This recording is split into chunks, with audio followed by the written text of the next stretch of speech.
everybody, and welcome to Glendale. We are so excited that you are here with us this evening.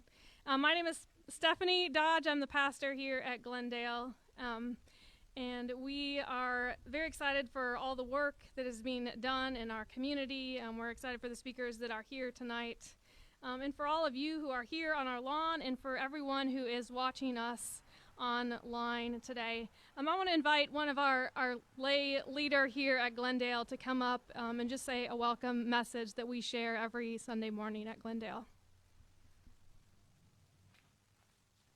Thank you, Pastor Steph. As Pastor Steph mentioned, my name is Alan. I am the lay leader here at Glendale United Methodist Church. On Sunday mornings, I have the honor and privilege of welcoming each person that walks into this safe sanctuary. And I want to welcome each of you here this evening. So I welcome you. I welcome all of who you are. No matter what you are feeling this evening or just not feeling, no matter what you believe or what you may doubt, no matter what you have or don't have, no matter where you have come from or where you are going, no matter who you love, how you identify, or the color of your skin, I welcome you here at Glendale United Methodist Church. There's a God who knows you by name and loves all of who you are. Welcome.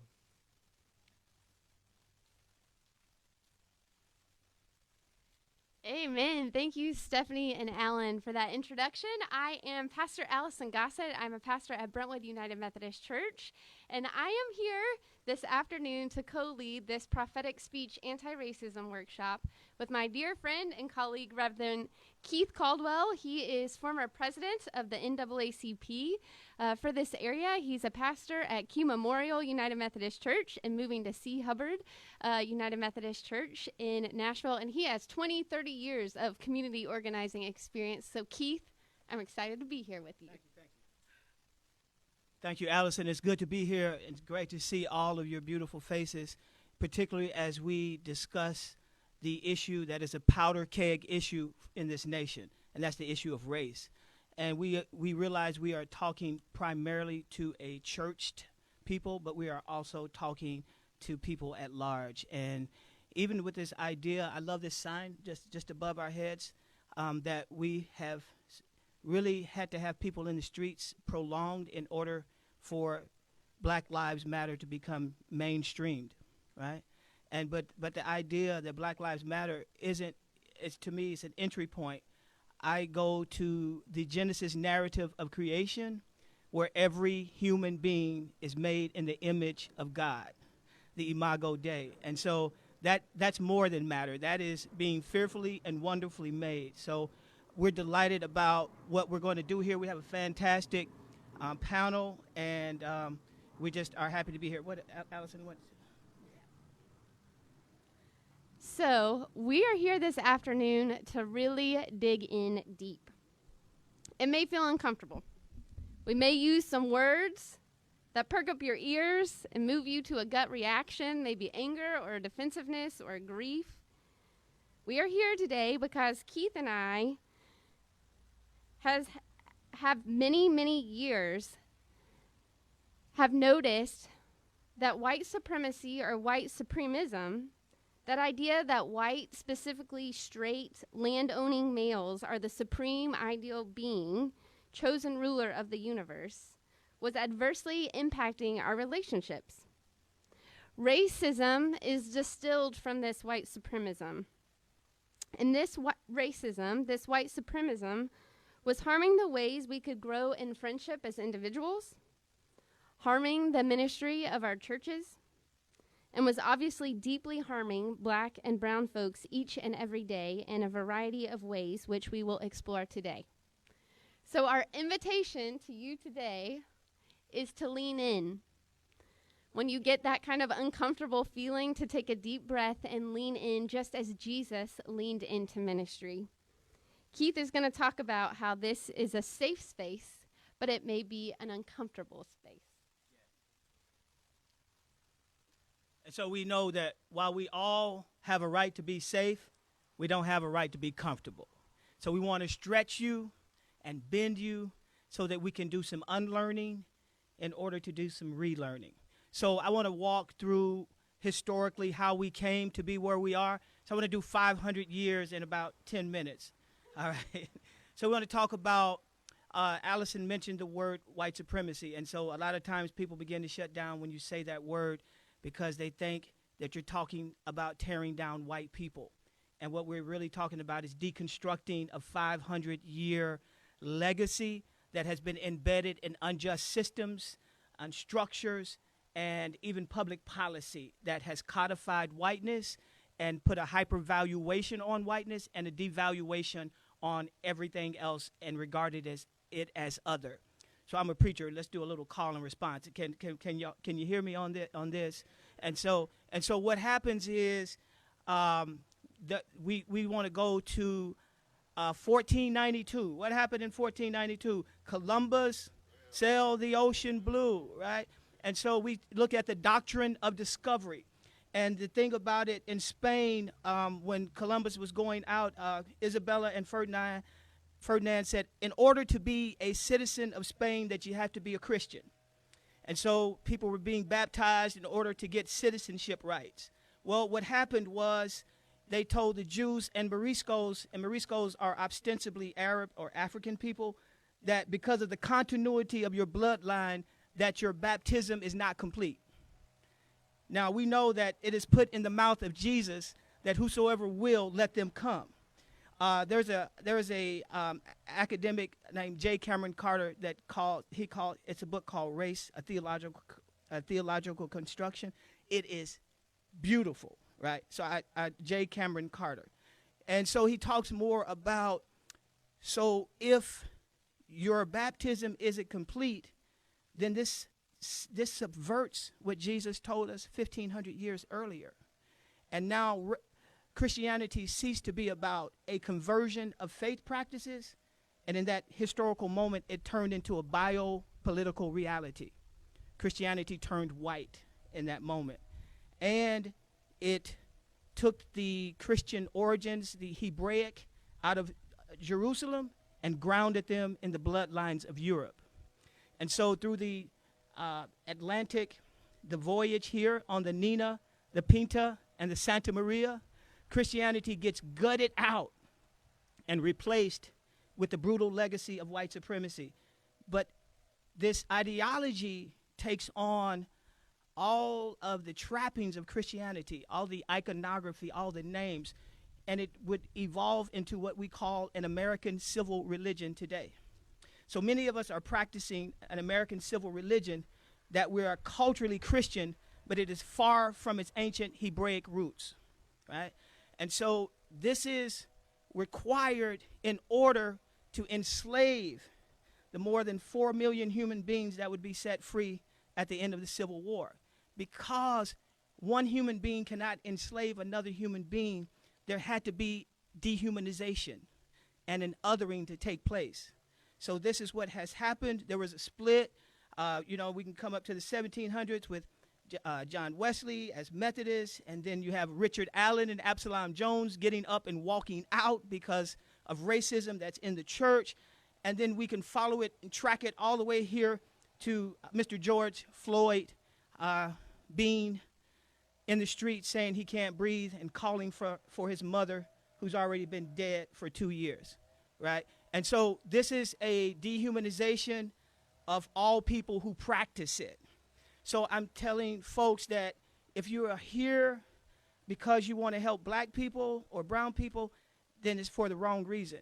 But if you're here because you know that your destiny is tied with mine and that we are saved in the aggregate, then you're here for the right reason.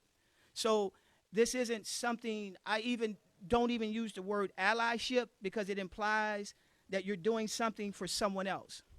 If I can remain with the theological language, this is you working out your own salvation with fear and trembling and reclaiming our own humanity recapturing our personhood, but even more importantly, it's a re-sanctification of our very embodiments. Can we hear that? Can we hear that today? All right. And so as we are coming to this historical moment, we have overwhelmingly white millennials who are in the streets. 60% of the folks in the streets are white millennials. And this is a liturgy of lament. About 3 weeks ago, we had a huge rally at Legislative Plaza. I had a white person, her name, I'm going to call her name, Jeannie Alexander. She called me and said, Keith, we're going to wrap the entire Legislative Plaza with white people so that there will be a barrier between the black and brown bodies and police bodies. If that is not making the word enfleshed, I don't know what is. The folks are laying in the streets. They're lying down, and they're doing a liturgy of lament. And they've left the church because the church has been so silent. The church has been so concerned with saving itself that it's lost the focus of its sacrificial nature is to lay down its life in order to gain it. So now the folks are out in Church Street. And so this street movement is going to hopefully cause a Vatican III, cause another Reformation, and cause the church world writ large to reevaluate who we have been and who we are becoming. So that's pretty much the history. Are there any questions or comments at this point? Wow. All right. What's next, Allison?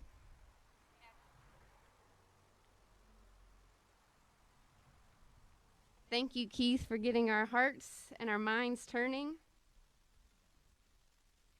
Now I want to continue our journey of uncovering some foundational understandings about racism by exploring whiteness and what that means. Now, in case it isn't obvious, I'm white. I identify as white. I name that because I think whiteness has meaning. Being white comes with a certain socialization. Keith kind of talked about that I think that results in racism. Maybe it's unintentional, but I just want to name that as we start. I also want to name that I am seeking in my talk to primarily address white people in this crowd online, and in doing so, I want to intentionally invite the white folks gathered here to lean into the discomfort, the unease, the nervousness, even the defensiveness that almost always comes for us, myself included, in conversations around racism. So just naming that, I don't know if you're feeling tension, but I want to invite us to take a deep breath and let it out. And I want to say that I am here because I love you all. I know that I don't know you all, but because you're here, I love you. And me, Keith, all of our speakers come from a place of love and wanting to be about bringing God's unconditional love here on earth. So I'm going to throw a lot at you, but again, let's take a deep breath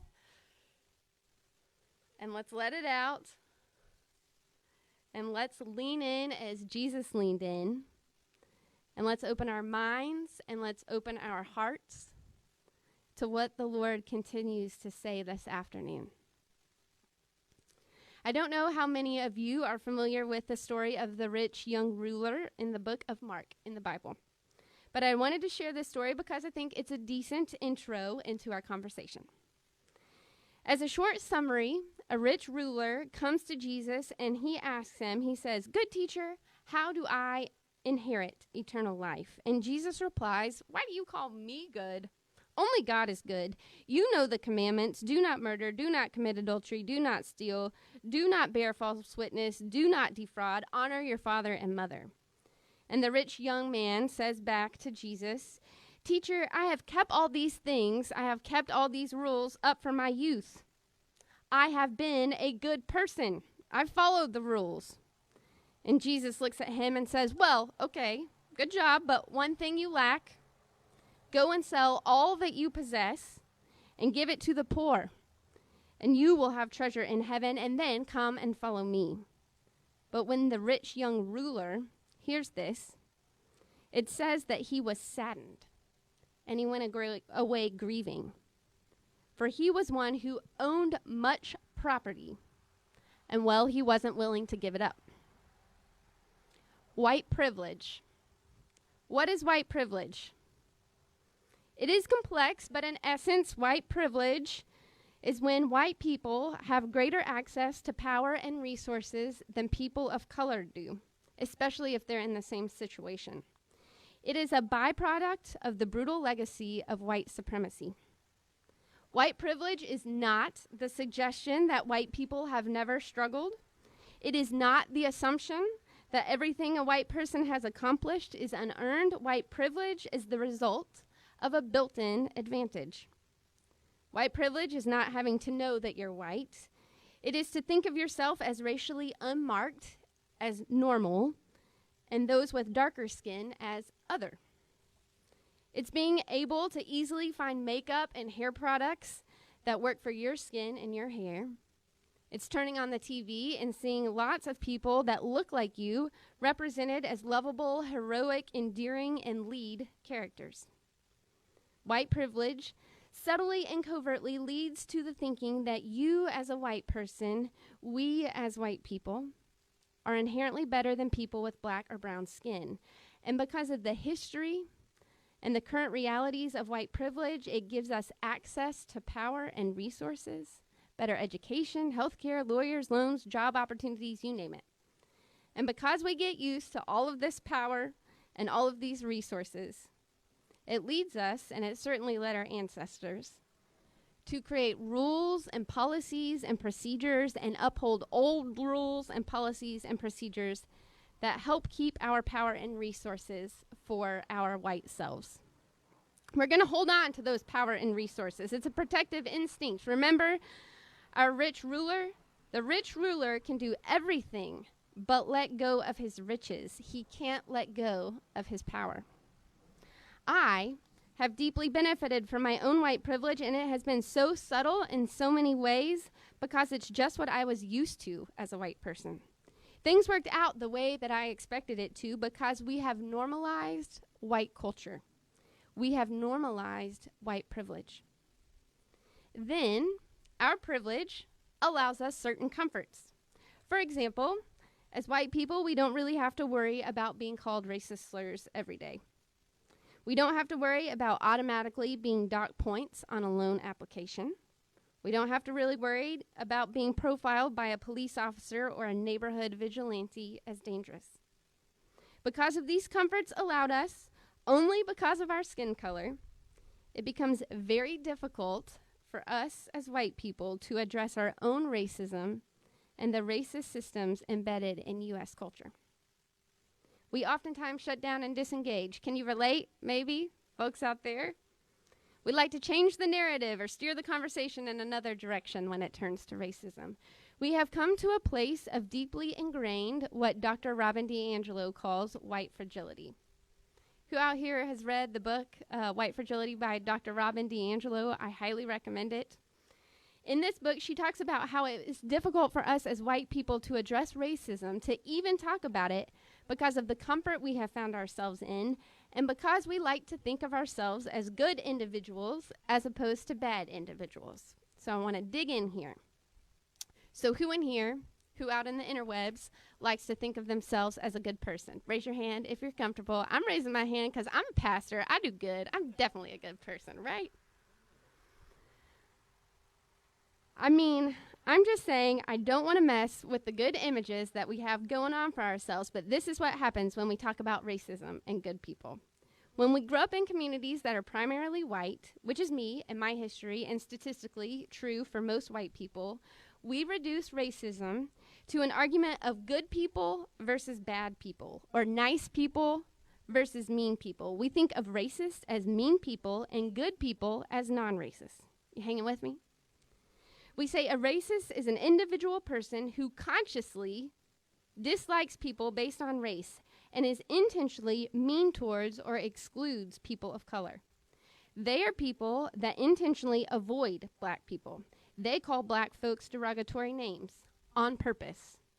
Being racist is what mean, bad people do consciously, and if we could just get rid of them, then we could get rid of racism. This is what we think. On the other hand, being not racist is a label reserved for good individuals, people who want to be kind and loving and inclusive to all people. Us good people, us non-racist white people, we do not say mean things. We have black friends. We have some black coworkers. We support black businesses. Maybe we have a black family member, and we have always sought to include them. But racism is much more complex than this. I was talking to a pastor of a white congregation a week or so ago.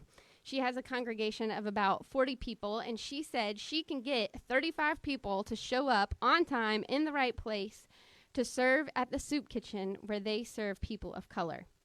But she couldn't even get 3 people to show up to a conversation addressing racism. Serving people. It makes us feel good, pat ourselves on the back. Talk about racism and how we might be complicit in racist systems. Yeah, no, that's not for me. I'm not a bad person. I did not do that. Out of deep love, let me say, I believe that no white person is exempt from perpetuating racism, whether we mean to or not. Remember the rich ruler? I have upheld all these things, Jesus, he argues. I am good. I have followed the rules. I have been nice. I've been kind. I haven't said those words. I haven't done those things. But Jesus says it's not about being good or bad, young ruler. You're missing the point. It's not a binary between good and bad. Being racist or perpetuating racism is not about if you are nice or mean or good or bad. It is about how the construct of race has been deployed throughout history to build a system in which whites are considered and treated as superior to blacks. If you are white, whether you mean to or not, no matter if you consider yourself a good person, if you are white, whether you mean to or not, you are perpetuating racism. And we must be about actively dismantling not only our own harmful biases, but the racist systems and structures that are embedded in our education system, in our governments, in our criminal justice system, our churches, our financial institutions, the way black and brown folks are portrayed in media. You name a place of power, it's there. We have to let go of the idea that if we are good people, we are not racist, because the fact is, I think that we all are. The conversation around racism is not about us as white people being good or bad. It is about the fact that black and brown folks around us are suffering. So I invite you to dwell on that. Anti-racism work is a lot of self-observation. You may know this. You may already be doing this. I hope you are. It's a lot of observation of our environments and becoming aware of how we think about race as individuals and how race functions around us. Anti-racism work is about getting us off the surface of reducing the conversations around racism to good individuals versus bad individuals. It is about looking inwards at our own tendencies to see people of color as less than, and about looking at ways that this tendency among white people has resulted in discriminatory policies and practices and procedures and theologies in so many areas of life that we have created a racist society built on the understanding of white supremacy. Anti-racism work involves, for us white folks, a lot of admitting our role as racist, and it involves a lot of repentance. It involves digging around to find where that sin of racism has taken root in ourselves and in our society, and it is about doing all that we can to dig it out and pour forth God's love and justice. This is what our community organizer folks will point out to us later. Okay, so that was a lot. Pretty fast. Y'all hanging in there? Okay, I'm getting some thumbs up, some nods. Here's the good news, because remember, I'm a pastor. I love some good news. God is a God of transformation. One of my favorite stories of the Bible, in the Hebrew Bible, the Old Testament, in the book of Ezekiel, is called the Valley of the Dry Bones, or usually called the Valley of the Dry Bones. In it, God leads the prophet Ezekiel to a valley. I always imagine it out in a desert in a really arid place, but I don't know if that's true. But anyways, he gets to a valley, and in that valley is this big old pile of dry bones. The flesh is rotted away, and the bones are dried up, all cracked in the sun. No life is left. And God tells Ezekiel to command the bones, dry bones, hear the word of the Lord. God will make breath enter you, and you will come to life. And the bones, they start to rattle, and slowly but surely, tendons and muscles appear on the bones, and later in the story, the breath is restored and new life emerges. The dry bones have risen. The sin of racism has sucked the life right out of us. And I think for white people, we don't even really know it. But we are a valley of dry, old, dusty bones. The good news is that God can make us whole again. But we cannot be whole unless our black brothers and sisters are whole. Now, don't mishear me. This is not about us. It is not about making ourselves whole as white people. Anti-racism work is not a self-improvement plan. That goes back to the good-bad binary, and we don't want to go back there. But hear me if you are struggling. If your defenses are raised, if you can feel your mind or your heart closing to what is said tonight, if you are feeling fearful, to really lean into your continued anti-racism work and raise your voice against racism in our communities, know that God is with you. God is with us all. And it is indeed time for us as white folks to stand alongside our black and brown brothers and sisters that have been doing this for a really, really, really long time. And they probably need some rest, and they definitely need some justice. So let us all rise together and breathe deeply of God's promise of new life and justice for all. Amen. I want to welcome our next speaker. I don't know if you all have had the privilege of hearing from him before, but I've heard from him a few times. It is Dr. Patton. We are blessed to have him tonight. He was teaching youth this afternoon about anti-racism work, and he sped over here. Well, I'm sure not too fast, but he came over here to share his stories. He was a part of the Freedom Riders movement during the Civil Rights movement here in Nashville. So let's give Dr. Patton a big round of applause.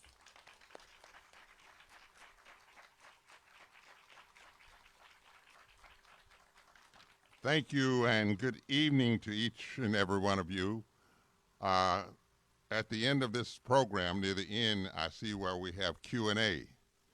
But I have a Q&A for you right now. How many of you have ever heard of the Freedom Rides? With a show of hands. How many of you know the history of the Freedom Rides with a show of hands? Why was there a Freedom Ride? I think I saw maybe 3, 4, 5. They're popping up on me right now. How many of you heard of the name Irene Morgan? No one has heard of Irene Morgan. Okay, here we go. Freedom Rides. They did not start in 1961, May 4th. As the history books will tell you, if it had not been for a young lady by the name of Irene Morgan, I don't know where we would be as far as the Freedom Rides are concerned, simply because she was a mother back in the 1940s, was on a Greyhound bus traveling from the Virginias up to Maryland. And that was during a time, I know I'm old enough, some of you might be old enough to stand on the side of the highway and flag a trailway or a Greyhound bus down, and they would stop for you. Anybody out here ever had that experience? No, all of you went to the station. But anyway, you could do that at one time. Stand on the side of the highway and flag a bus down. They would stop and let you on. And this is what happened early one morning as the bus was traveling from Virginia to Maryland. This black lady was on the bus by the name of Irene Morgan. She was pregnant. And so a white gentleman flagged a Greyhound bus down. The bus was loaded. All seats were taken.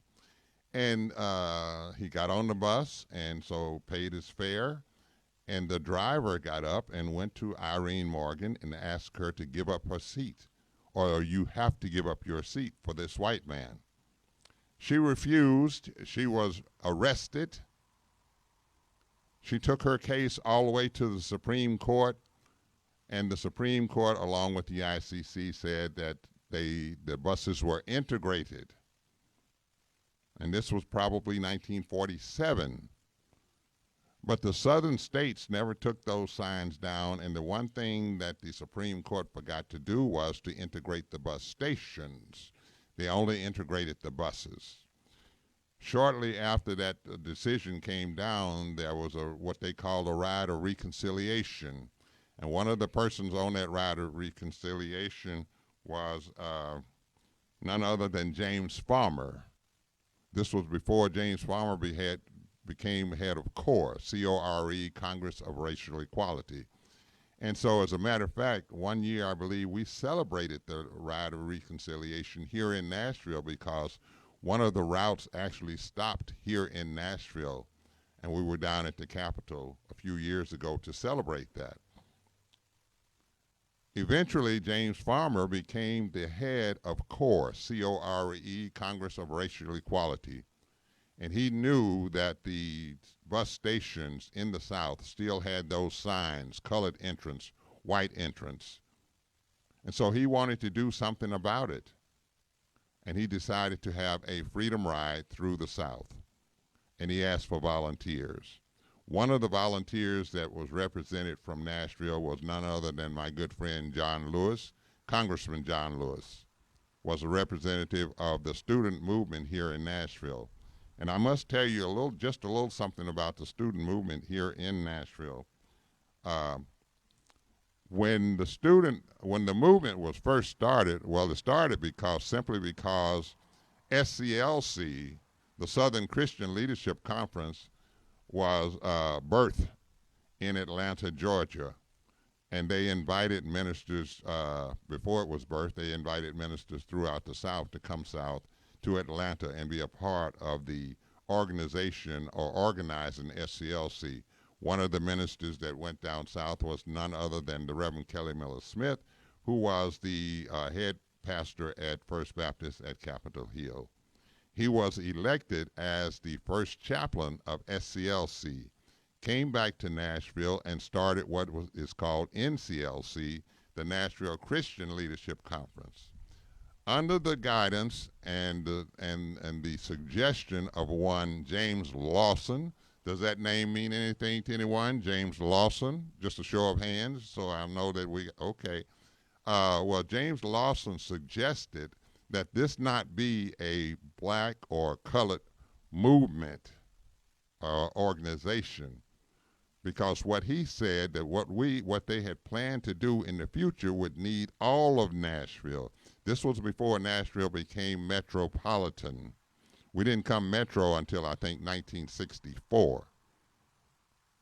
And so the NCLC, the Nashville Christian Leadership Conference, consisted of whatever was in Nashville, black, white, brown, Jewish, you name it, they were a part of NCLC. And so the ministers and others had sit-ins downtown before the students did. And what they were doing was counting the stools in the different stores and looking for pay phones. We didn't have the phones that we have today. So they had to find those pay phones that you put your quarter in, and you knew everybody's number. See, nowadays we don't know anybody's number but our own. Sometimes we don't even know our own phone number. But that's the way that movement, the NCLC was. And the other thing about NCLC was that we as students announced ourselves through music. We were a singing movement, and we had people to speak for us. Fast forward to 1961, most of you know, and I shouldn't take this for granted, but most of you know that the Freedom Riot started May 4th, 1961 in Washington, D.C. They worked their way down through the South, and they had several stops where Freedom Riders were either arrested or beaten. John Lewis was beaten in Rock Hill by a policeman, and the FBI had pictures and evidence and everything, and they went to John Lewis and said, we have all the evidence we need. We can arrest this policeman. And John said, they said, all you have to do is sign the complaint. Well, because of the training that we had here in Nashville by Jim Lawson with the love of God, because he taught us from the Bible. The FBI said, we have all the evidence we need. All you have to do is sign a complaint. John Lewis said, I will not sign a complaint against this man. He is my brother, and I love him. Of course, some 50, 60 years later, that same policeman went to Washington, D.C., now that John was a congressman, and apologized for what he did to him. As you know, the Greyhound bus was burned in Anderson, Alabama. They tried to burn it up with all the people on the bus. It didn't matter if you had been on that bus. And they didn't know who the Freedom Riders were, the 6 or 7 that was on that bus. So they just said, we just burn up the bus. Bull Connor in Birmingham gave the Klan, the head of the Klan, 15 minutes at the Trailway bus terminal to do whatever they wanted to do. My policeman will give you 15 minutes and 15 minutes only to do whatever you need to do. So again, if you were on that Trailway bus, you were beaten. Corps was beaten so bad that they had to stop the Freedom Riots in Birmingham. We in Nashville, students were monitoring the Freedom Riots, and all that happened on May 15th, which was Mother's Day. And on that same day here in Nashville, we had just desegregated all of the theaters on Church Street, because that's where most of the theaters were, the Lowe's, the Knickerbocker, you name it. They were on Church Street. So that was a bittersweet day for us. So we immediately got together, knowing that CORE was going to stop in Birmingham, and we had a meeting at First Baptist Capitol Hill a couple of days later, and we had people to volunteer to restart the Freedom Rides after we had permission. We had asked Farmer for permission. He said, you're going to get somebody killed. You see what happened to us. Mr. Farmer, we would like to have your permission to restart the Freedom Ride. And he went on and on and on. Apparently, our phone was tapped because after my good brother John Siegenthaler had gotten CORE out of Birmingham on a plane, he goes back to his hotel and his chest is all stuck out and he's feeling good because he did what the president and the Attorney General Bobby Kennedy asked him to do. And so about 2:30 in the morning, his phone rings and it's Bobby Kennedy. And excuse my French, but I'm going to say exactly what Bobby Kennedy said. Who in the hell is Diane Nash? Call her and tell her not to send those people down on the Freedom Rides. Well, it was too late by that time, because we had all the people who had volunteered to go on the Freedom Rides. So John Siegenthaler called her, and he's telling her not to send people, not to send people. You young lady, you know you're going to get somebody killed? Diane simply said, sir, we know somebody's going to die, but we're not going to let violence overrule nonviolence, because that's all the Klan would want, and they would win. We know somebody's going to die. Our first group has already left Nashville, and the other groups of riders have written their last wills and testaments. That's how close of a knit group that we had here. I ended up in the third group to leave Nashville. I knew about the burning of the bus in Anderson. I knew about the beatings in Birmingham. I also knew about our students who were hospitalized and beaten in Montgomery. So 5 of us, we rented a car. We drove down Highway 31. There was no such thing as 65 going to Montgomery. We went right through Pulaski. And of course, if you know anything about Pulaski, then you know who was in Pulaski. And so on the 23rd of May, 1961, we reached Montgomery. We also said in that drive that if we were stopped by the police or the FBI, that we were a singing group going south to sing at a church. Had nothing to do with the Freedom Rides. We're just going south and we're singing at a church. There were 5 of us in a choir. Only 3 of us could sing. James Bevel was the spokesperson for us in that group. So on the 23rd of May, we made it into Montgomery, and we stayed at the home of Dr. Harris. He was housing all the Freedom Riders. On the 24th of May, I was on a Greyhound bus headed to Jackson, Mississippi.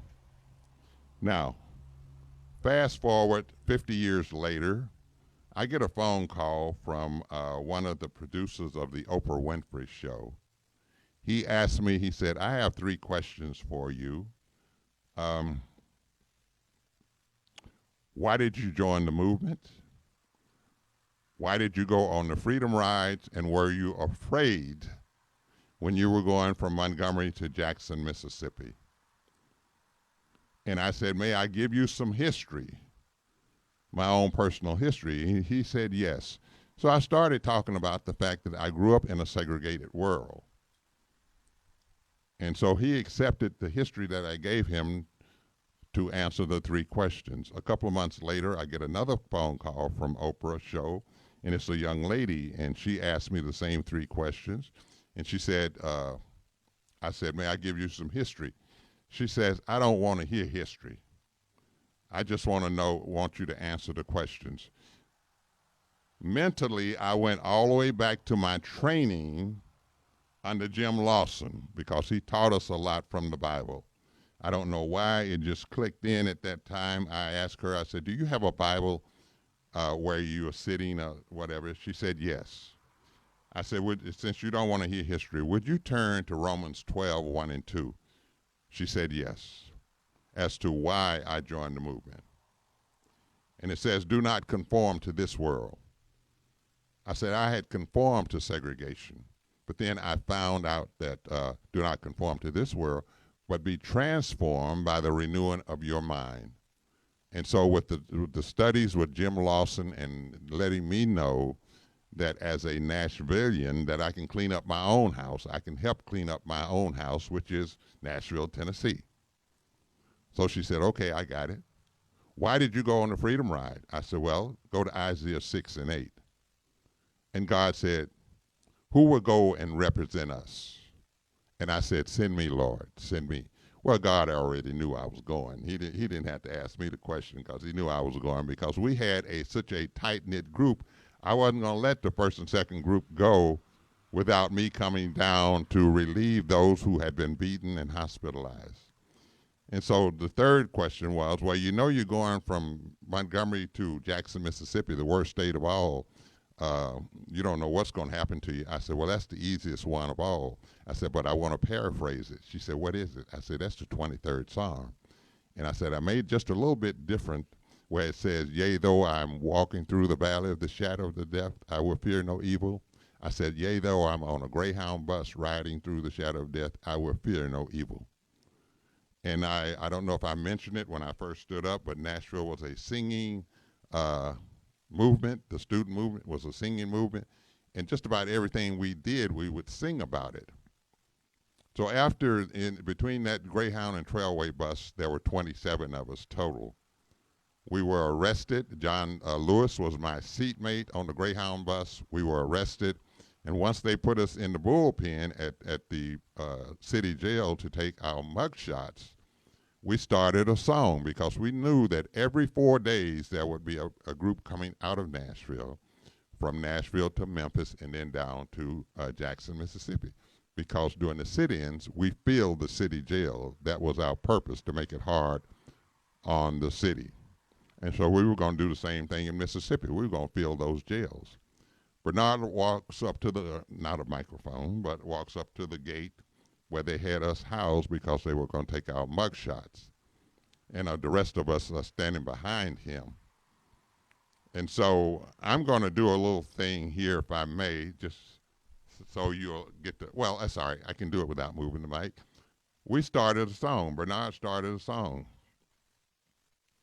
Buses are coming, oh yes. Buses are coming, oh yes. Buses are coming, buses are coming, buses are coming, oh yes. And the guard says, cut out all that noise. This is not a concert hall. Don't you realize where you are? So Bernard turns to the group, the 26 of us, and says, what they gonna do? Put us in jail? Better get you ready, oh yes. Better get you ready, oh yes. Better get you ready, better get you ready. Better get you ready, oh yes. They're coming from Nashville. So we knew that every 4 days there would be a group coming out of Nashville to fill the jails in Jackson, Mississippi. Their route was from Nashville to Memphis and then down to Jackson, Mississippi. Eventually, we filled the city jail. They moved us to start putting people in the county jail. We filled the city and county jail. But they would always move that 27 of us first. Then they took us to Raymond, Mississippi. I don't know how many of you remember the movie Cool Hand Luke, where I forgot the actor's name, but he was in Mississippi at Raymond, Mississippi, their county farm, because the governor and the attorney general said, these people are still coming to Mississippi. We've got to put them somewhere where all of them can be accounted for. And that's when they moved us to Parchman Penitentiary. And so I was incarcerated from May 24th till late July. By that time, they had made a case. And then after that, I got out of jail and came back to Nashville. And my first assignment was to integrate H.G. Hills and Kroger because they did not hire blacks in key positions. And with that, I say thank you.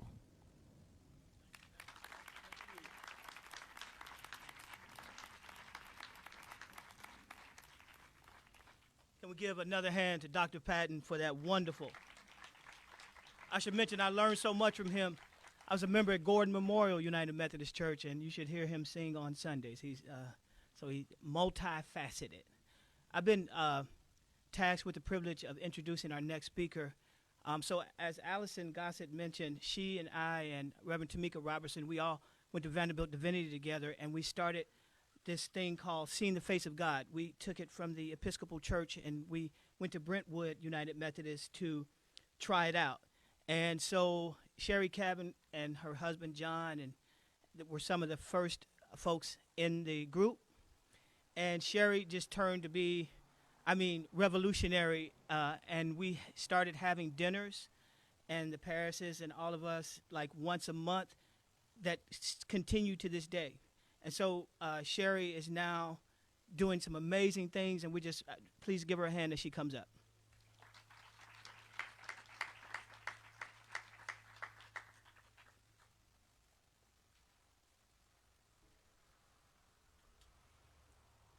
Hello.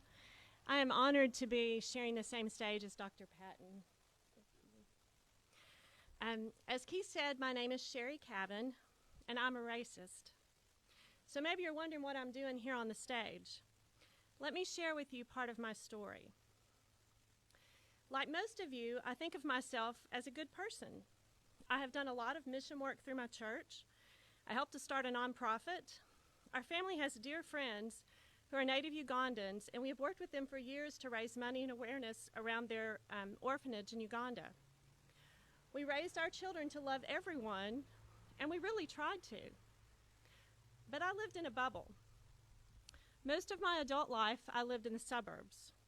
Despite my heart for helping others, I was able to pick and choose that work I wanted to do and how and when I wanted to do it.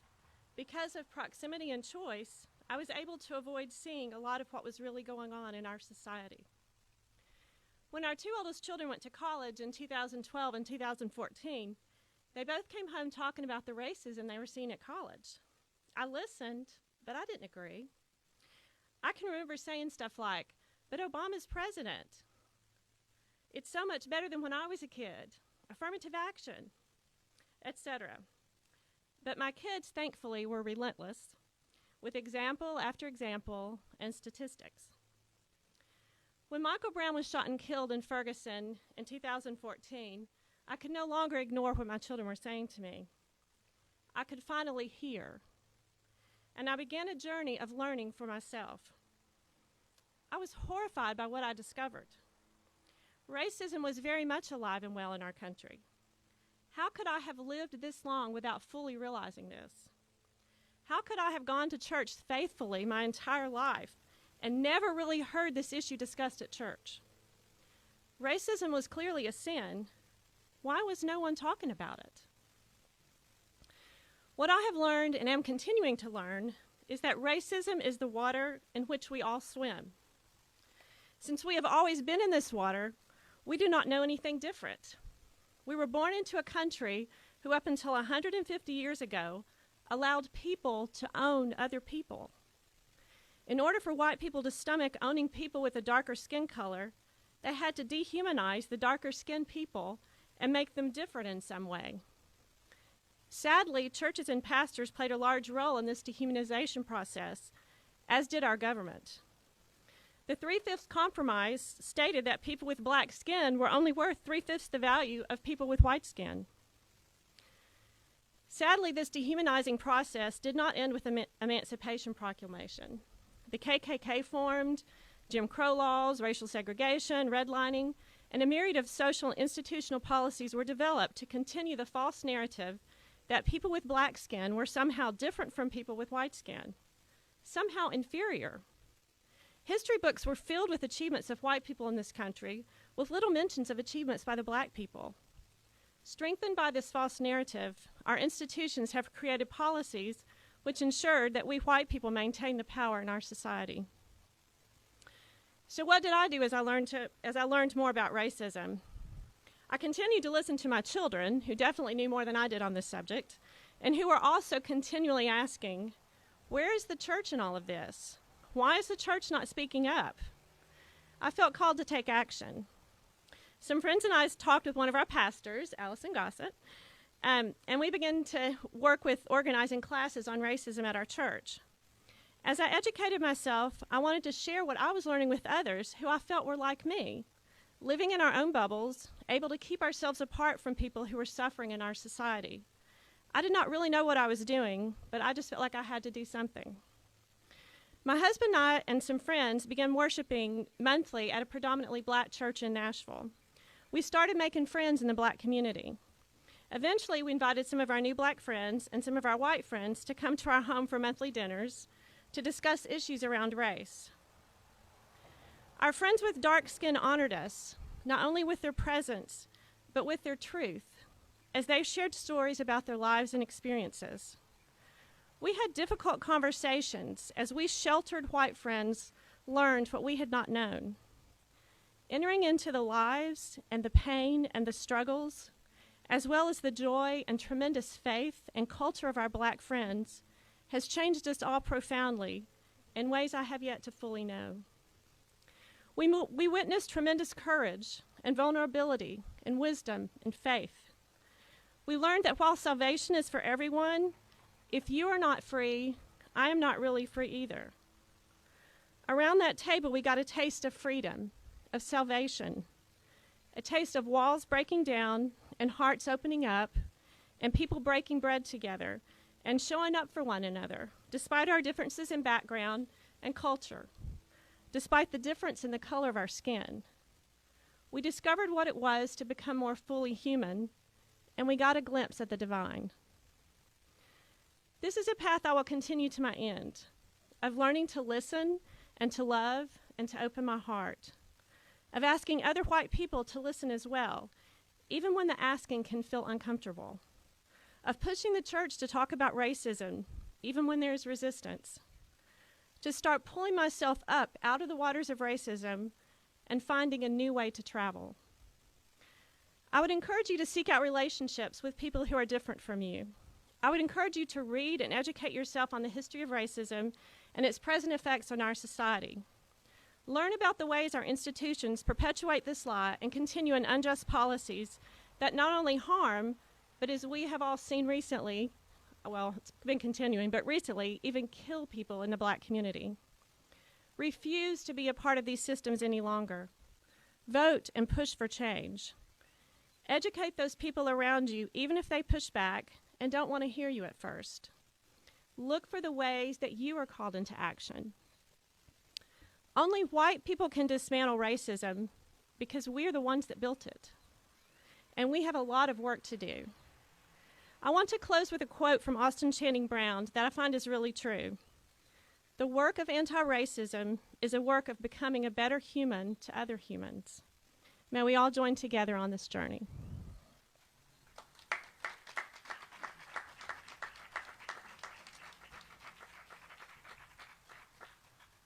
Thank you so much, Sherrie. And a lot of times when we hold workshops, people become paralyzed because the scale is so large and people don't know where to begin. And we always say you can start when you go home to Thanksgiving dinner or Christmas dinner. You know, you go home and that uncle or somebody starts in on those people. And where we've been quiet or silent, you can simply say, it's not okay for you to place a human being outside the human family in my presence.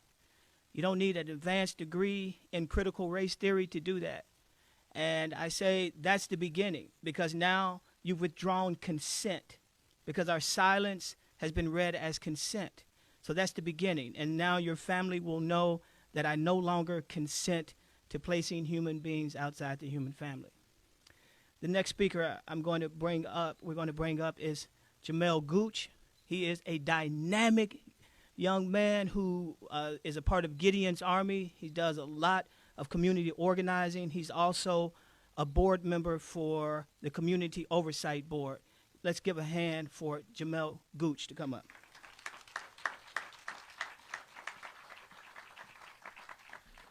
First, let me say thank you, everybody, for welcoming me to this space. Having an actual audience is still awkward for me, so if you can do me a favor and let's ground ourselves in this space and in this time and in this topic that we're talking about. So if you can close your eyes, and it looks like we're pretty good separated. So if you can pull your mask down, and this grounding activity is to make sure we are centered. So first thing I'm gonna ask you to do is take a real deep and heavy breath in.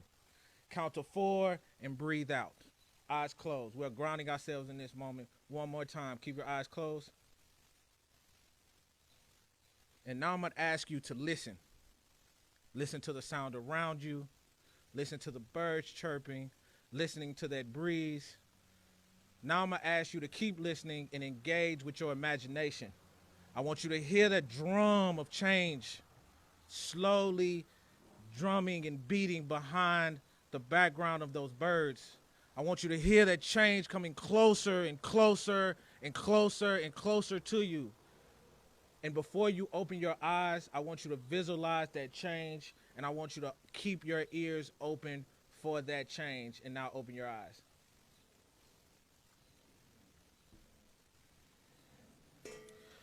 So first, let me tell you a little bit about me. I am from Nashville. I'm an old Southern boy, so I want to frame how we solve this problem that we're talking about in a story, right? If there's a lake and you see one fish rise up to the top, right, we know that we maybe have a fish problem, correct? I don't know who else is from the South, but we know we have a fish problem.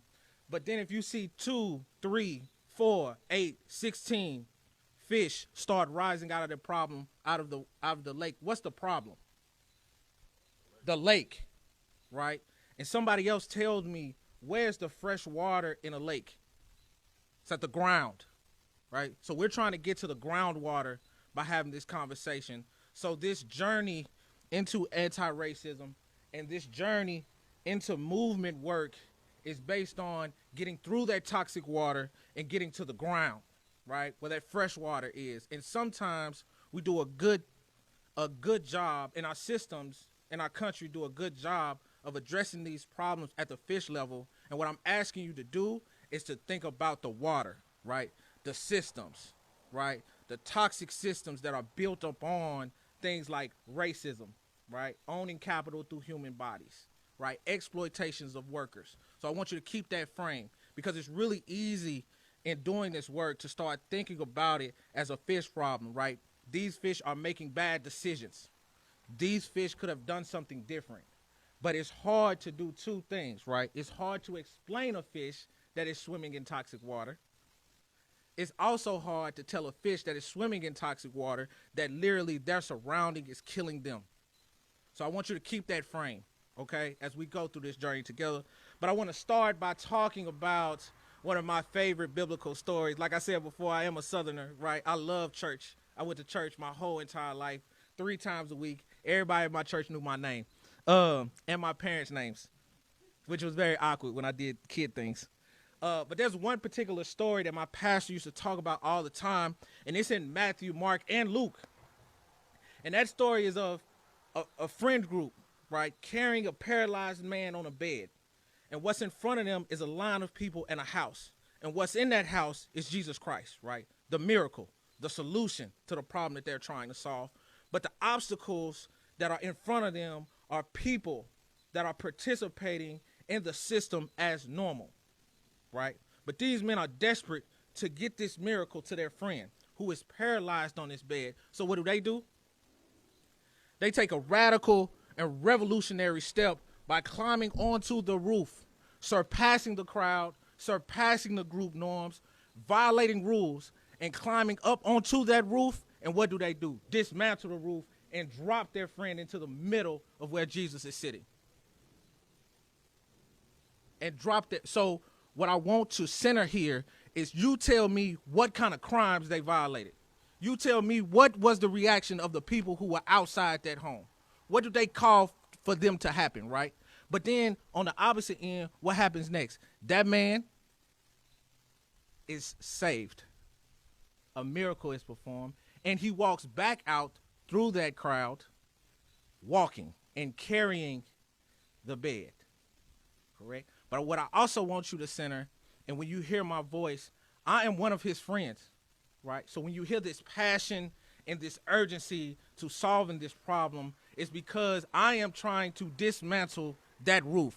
I'm trying to take that ceiling apart, and I don't care what rules or social norms I have to violate to make sure that thing is done, because we need radical, revolutionary steps forward to changing and producing a miracle in our country.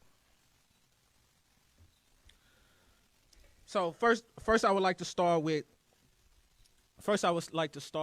what we call a land statement. So I really want to hold space and acknowledge the indigenous people of this land who were killed and drugged off of this land. So do me a moment of silence, please.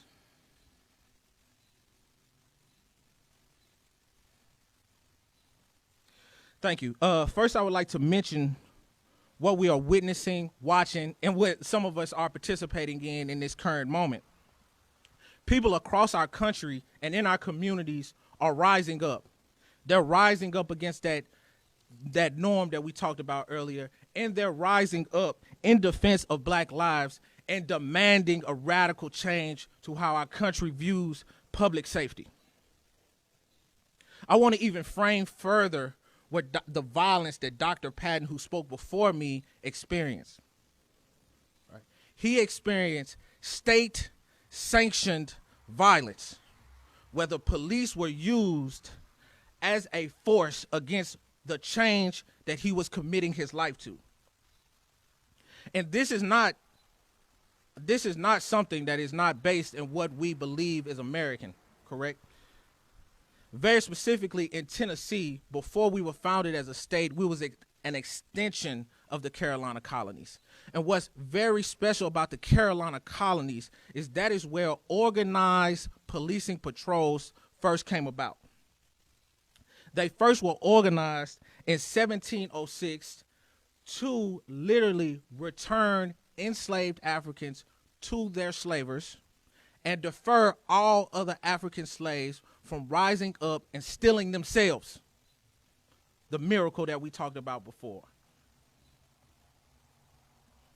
And history tells us through that story, through Dr. Patton's experience, that at its core, policing was, is, and will continue to be used as a weapon for the elite against the working class people of our country.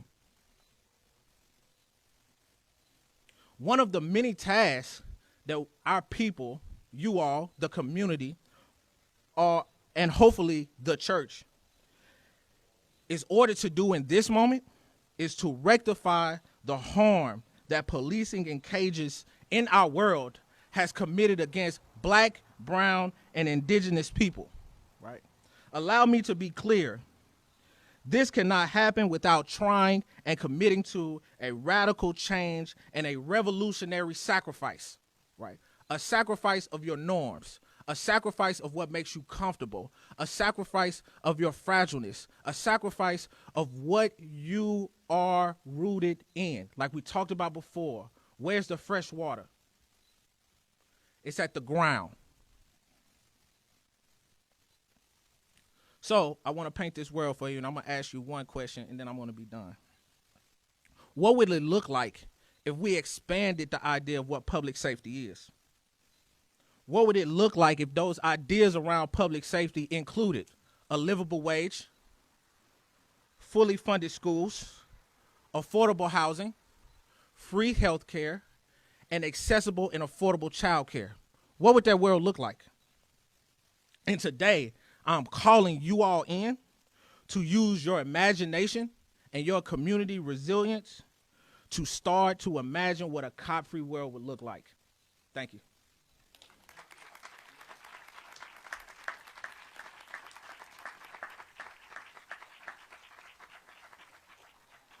Thank you, Jamel. You're a preacher. Next up, I want to recognize and welcome Janeshia Harris. Janeshia is a student activist, a community organizer, and she has a word to bring to us today. So let's welcome Janeshia.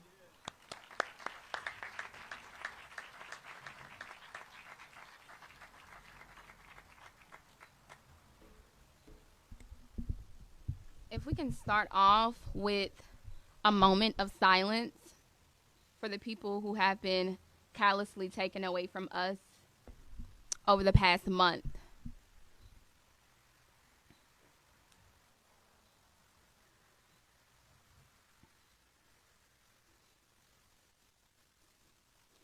So anytime I have the opportunity, I pour libations out for the slain people. If you do not know what libations are, in African tradition, they are a pouring of a liquid as a deity to honor those ancestors. So, for Maud Aubrey, Ashe. For Breonna Taylor, Ashe.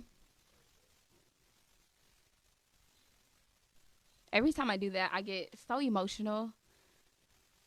The past month has been a journey. And I'll be honest, I was skeptical about coming today, let alone speaking. I'm indifferent about being an oppressed person, teaching and preaching to my oppressors or the descendants of those oppressors. But I'm here today to work on that. I'm very transparent in my leadership, and the work of anti-racism is something that I want to help assist with you all. So thank you for giving me the opportunity to do that today. Yeah. In the spirit and the words of Angela Davis, it is not, in a racist society, it is not enough to be non-racist. We must be anti-racist. I'll say that again. In a racist society, it is not enough to be non-racist. We must be anti-racist. So I'll tell a little about my story and share some resources if I can. I am Janeshia Harris. I am a student at Tennessee State University. I am an activist, an organizer, a writer, and a rebel. In the past year and a half, I've been arrested for my activism. Here in Tennessee, I've been arrested twice.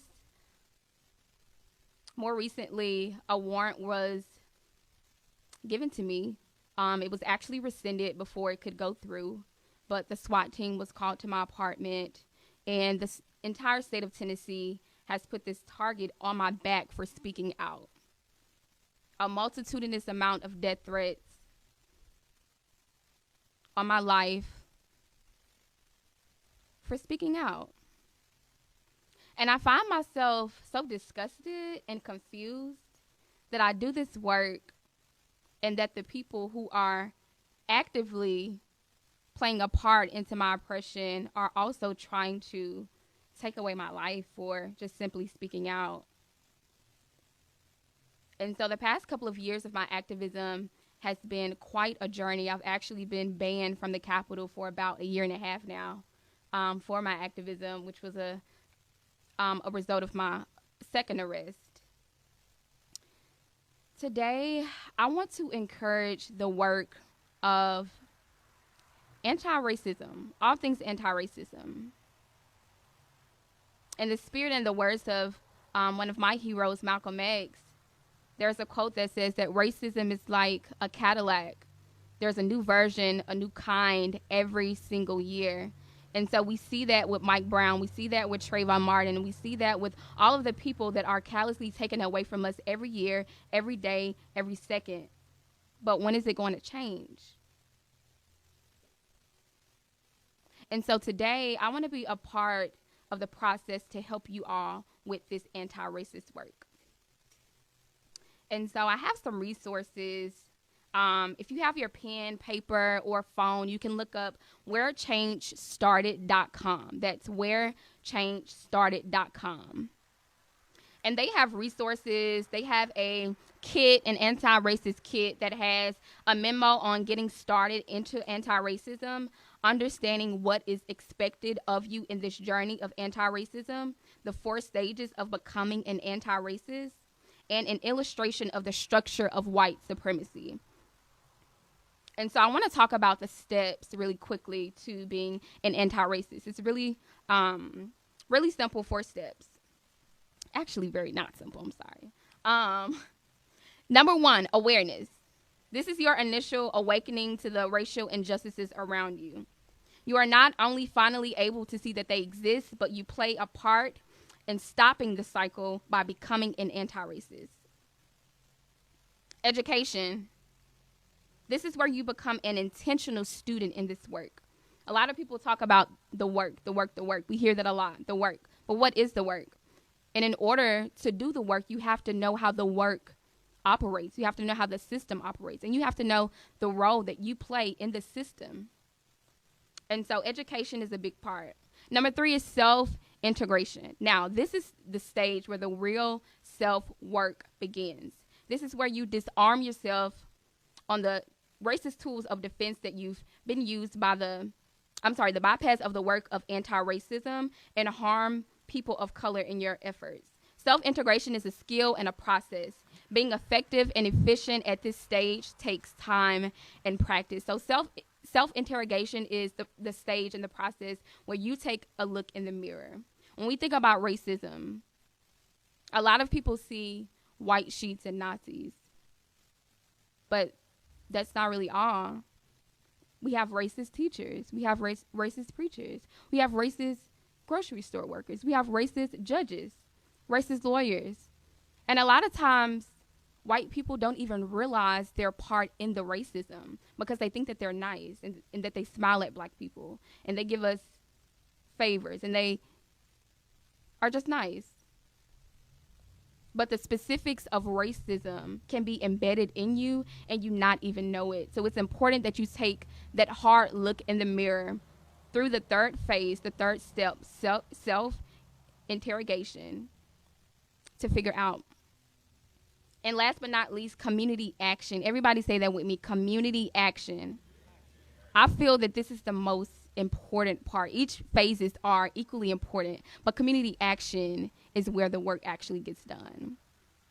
And so I hear a lot about next steps. The first step would be the education piece because like I said before, you can't do the work unless you know how the issues operate. And so the Anti-Racist Research and Policy Center, Audre Lorde Project, Black Lives Matter, the Women's Blueprint, these are all websites that you can look up, you can write down to learn more about. Now, this specific website is wherechangestarted.com. And so in regards to the community action piece, my personal belief with the next steps concerning the white community would be 1, to dig in your purse, donate to black grassroots organizations.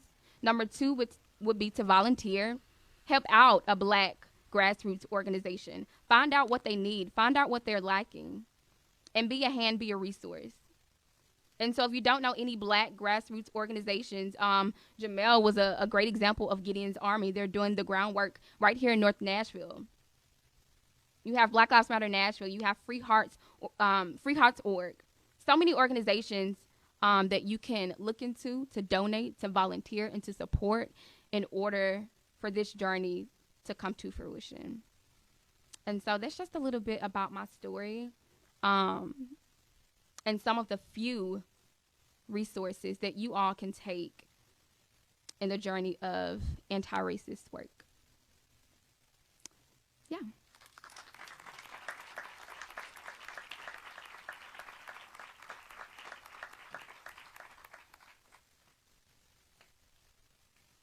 Thank you so much for being here, Janeshia, and thank you for sharing that.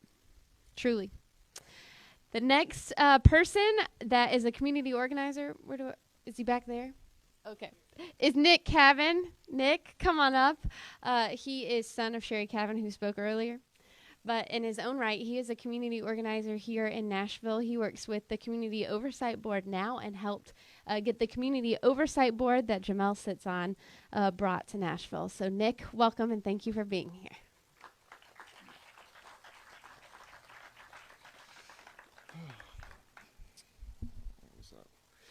Good afternoon. I wanted to start by thanking the Black folks who have shown up and helped teach us white people and taken on a burden in doing that. The burden that is ours to bear.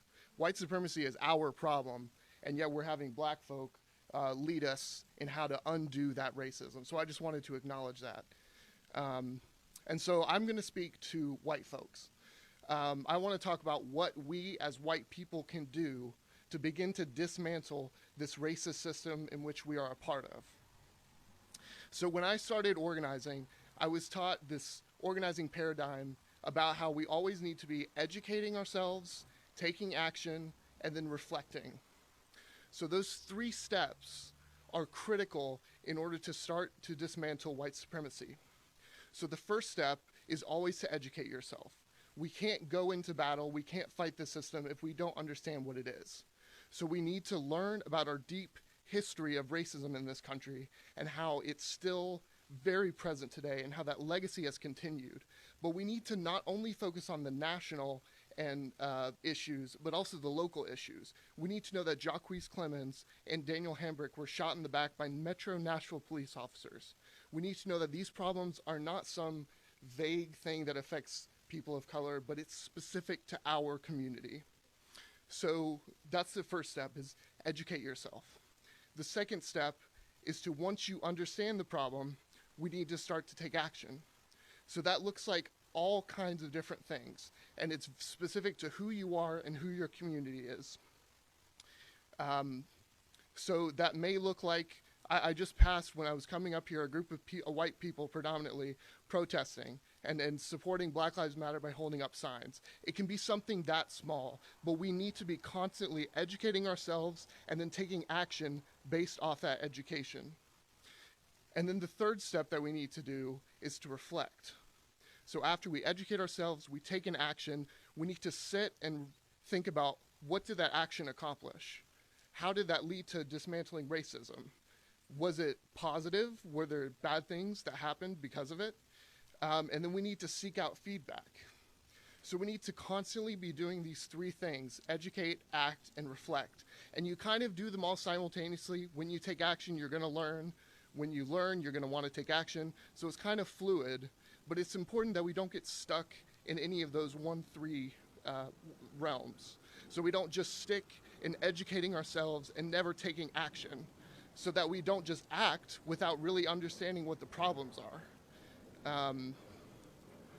So I think sticking to those 3 guiding principles is a great way to start dismantling white supremacy and a great way to start to go about it. So to be a little bit more specific, I think Janeshia covered a lot that was a good place to start. And I think a couple more things that we could do as white people is to support our Community Oversight Board, which has faced all kinds of pushback from our mayor and our Metro Nashville Police Department. So please call the mayor, tell them that they need to be that Metro Nashville needs to cooperate with our Community Oversight Board, and that the Community Oversight Board should play a role in determining who our next police chief is. That should absolutely be a part of the Metro Nashville Community Oversight Board's principles of what they should be doing. So that's one action you can take. And then other actions are organize people to start talking about this. Organize a group of white people to start meeting and talking about racism. Organize a protest like what I just saw. Even if it's small, even if it's 10 people, it is beneficial to bring light to this issue and not to let it just simmer out as the nation moves on. Because this problem will still be here and we need to continue to highlight it. So whatever you do, just keep those three action steps in mind: to educate yourself, to act with that education, and then to reflect. And I think that'll help you kind of start on your journey. Yeah, I think that's it. Yeah.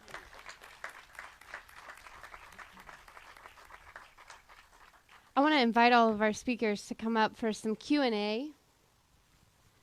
And as we enter into our Q&A, I just want to take a moment. If you have some questions or you want to take a second to process, or you're the kind of person that wants to write down a question, type it out on your phone, I invite you to take a minute to just anything that came up tonight, including if you're online, you can leave a question in the comment box. We would love to have some questions. Yes, no bad questions. And also, sorry our panel looks awkwardly spaced. We're trying to observe social distancing.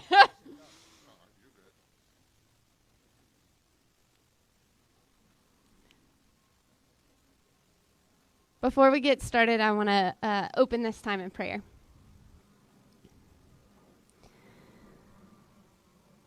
Loving and holy God, liberator, we give thanks to you for the folks who came tonight to challenge us, to bring us your word, to move us to action, Lord, to dismantle the racism, the white supremacy that is in our midst.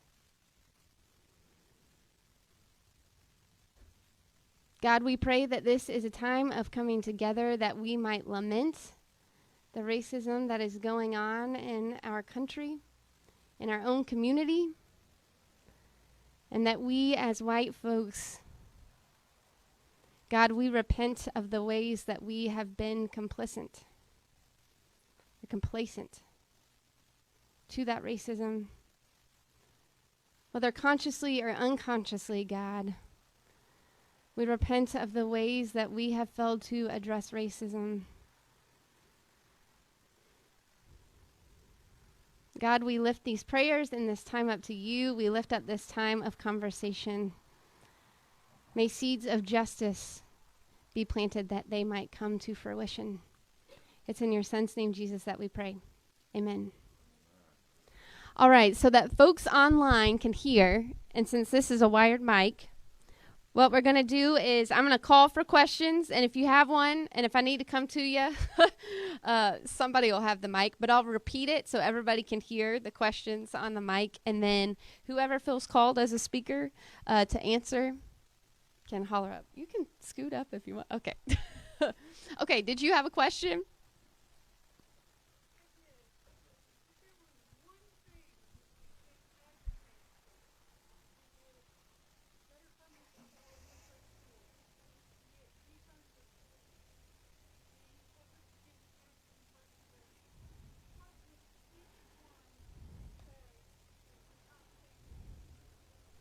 Okay, so the question is, if we could be asked to advocate for one thing, she mentioned some, better school funding, defunding the police, those sorts of things, what would each person on the panel say that one thing is that we would advocate for?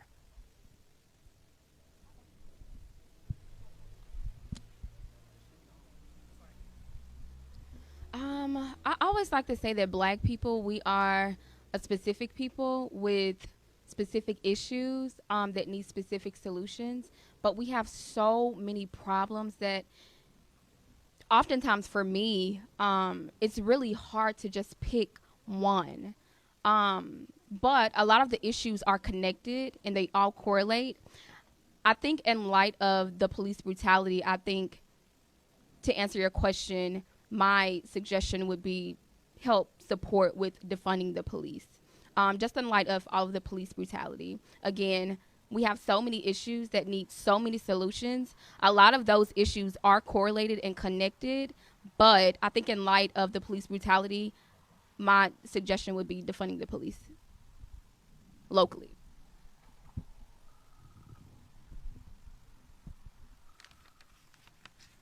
Of those issues, I would pick mass incarceration, because we need, as you've heard lately on the news, that we need something more than policemen. We need people who have special, educated in different phases of life that can help these young people who might get 10, 15 years in jail just for one little ounce of dope. And so that, to me, would be the thing that I would try and make a difference with first, would be mass incarceration. So it's a couple things that I want to also engage that question with. So I want to not only answer your question, but I want to build on the momentum that you just started. One, like I think what Janeshia was talking about, what's in that water, that toxic water, is a multicultural problem, right, that is packaged and couched in language and policies and procedures. So our country's culture around these things are heavy in. And if I could put a pin on one specific thing, we have literally woven in policing into every single section of our society, right? They're in churches, they're in schools, they're in banks, they're in libraries, they're in community centers, they're in gyms, they're on corners, they're everywhere. So when we talk about defunding the police, right, it puts fear in people's heart, because it's difficult for some of us to even imagine what would it be like to not have cops in those places, right? And so I want to say, like, to answer your questions, everybody here has a place in the movement, and that place may be at different parts of the movement. Here locally, what I would say is, like, Nashville is primed and positioned to continue on the legacy of the Freedom Riders, continue on the legacy of the bus boycotts, continue on the legacy of the train car boycotts that we did before the bus boycotts in Nashville, by literally pushing the agenda of defunding the police, right, investing in alternatives to policing, but also making sure our schools are fully funded and making sure that social goods, which contribute to safe communities, are well funded as well.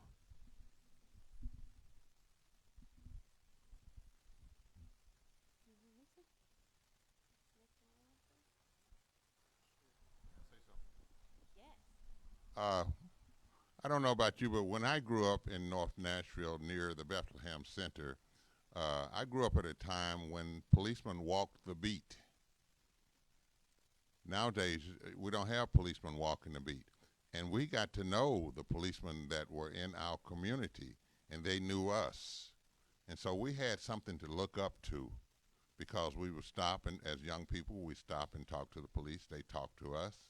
Our parents knew them. They knew the parents. That's something that you don't see nowadays in the black or African American or in the Mexican American community. You don't see the police out walking the beat so that they can get to know the community.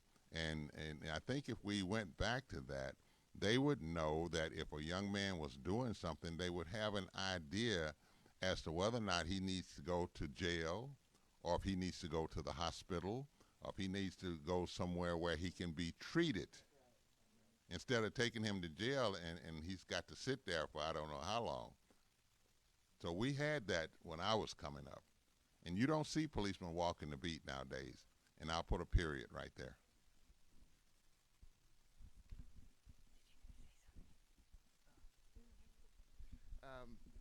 Well, I think the answer is clear. I think the energy is around defund the police at the moment. And I think as white folks, step one, I'm going to go back to the three things, is educate ourselves. That is a loaded term, and we need to understand what that means so that we can explain it to other white people who question it. So there's a ton of great resources. There's a movement called 8 to Abolish that has a lot of great resources talking about what a world with a defunded police and investing in other community resources looks like. So I'd begin with educating yourself. And then to act, there's a lot of groups in Nashville that are organizing around that principle.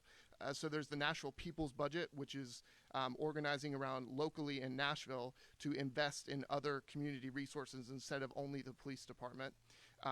There are, I'm trying to think of what organizations. Yeah, the Equity Alliance is doing great work with that. Just do some research on who is a part of that Nashville People's Budget Alliance Coalition, and you'll find a lot of great local resources there.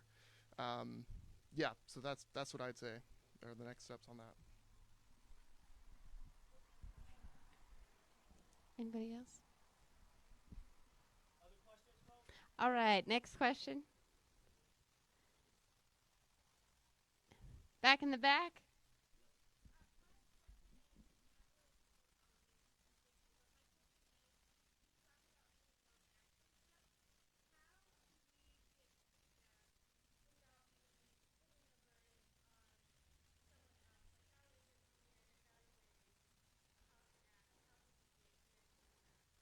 So she's asking, let me see if I heard you correctly, that as we as white people engage in action, how do we get feedback without putting the burden on black folks to have to do that and know that we're engaging in a correct way?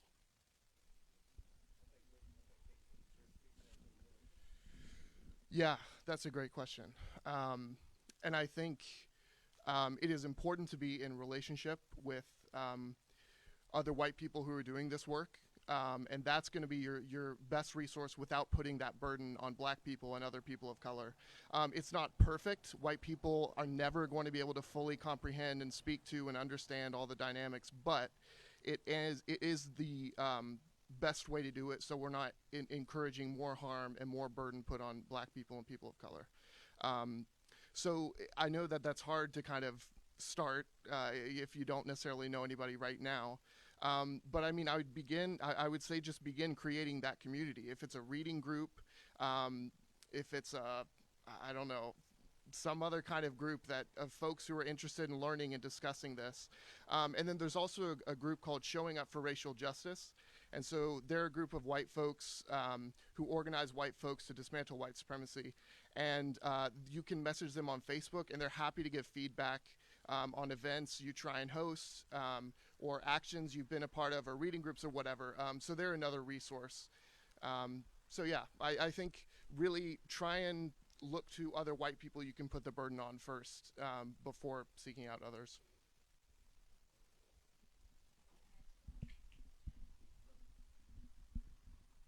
Okay, I think that is a very tricky question. It's very loaded simply because, as I said before when I was speaking, as a black person, as a woman doing this work, it is not my responsibility as a black person, as an oppressed person, to teach and educate and hold the hands of the descendants of my oppressors. And so, but the tricky part of that is we are the people who have the feedback, the answers, the solutions. We don't have all of the answers or solutions, but we are the people who should be first to be asked. But in the same breath, it's like, I'm an oppressed person. Why am I teaching you? So to echo what Nick said, find white people who are doing the work, who are already in community with black people, with black organizers, black organizations, and go to them first. If you trust them, if you can rely on them, if they have been doing the work, if they are doing the work, go to them first. And then they'll come to us if they're trusted, if they're reliable. So that's a tricky question. I'm glad that you asked the question, but it's deep rooted, and it's a part of the trauma, because it's like pouring salt on an open wound. Like, why do I, and even as an activist and an organizer, I'm doing this quote unquote work, but I'm also in therapy because I have PTSD from the police, and interactions from the police, and being arrested and being banned from the Capitol. So I have to do this. I have to do the work. I have to solve my trauma, and I have to educate white people. It's a lot. So, very tricky question, great question. But to answer your question, I would say go to trusted white people first who are already in community, and that you know that they're already in community with black people, and use us as a second resource. So, yeah.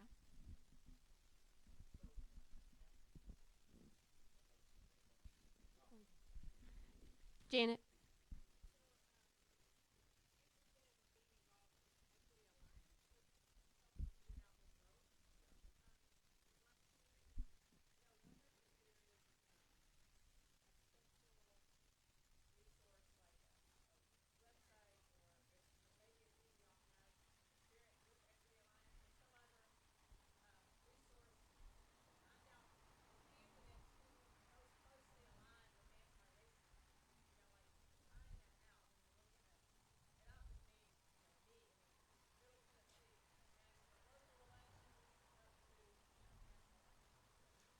Yeah, so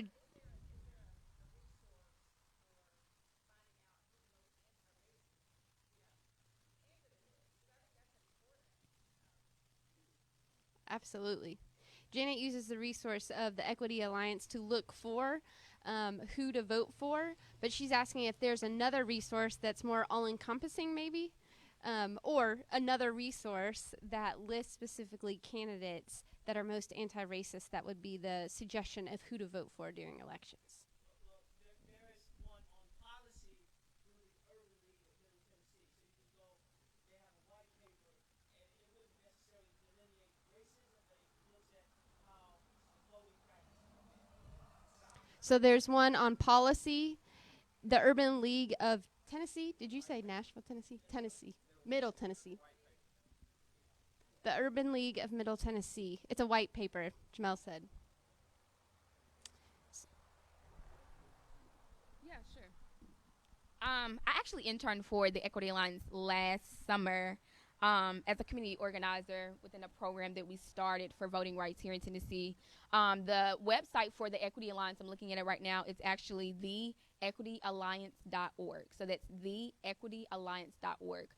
In the past, and for future references, they do a lot of panels and seminars for candidates who are running for these offices locally and statewide. They've done that for many elections.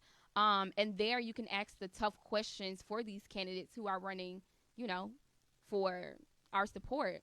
You can ask them questions. Now, me, on the other hand, there are a lot of different ways to get responses out of politicians, whether that's going to a seminar that they're going to speak at, or the Janeshia way is going to the Capitol and asking Billy himself.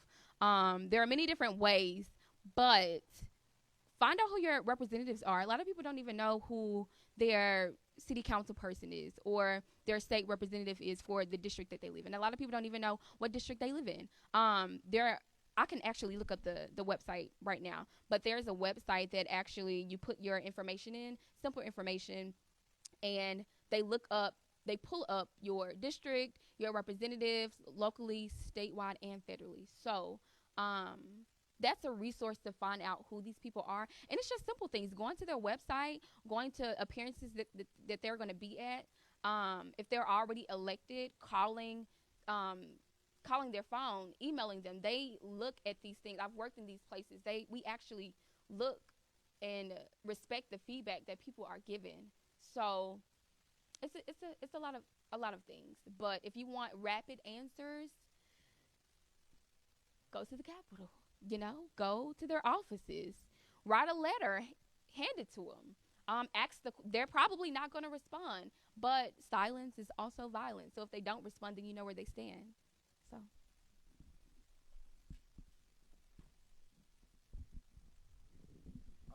And I want to blend what Nick said earlier and what Janeshia just said about participating now, right?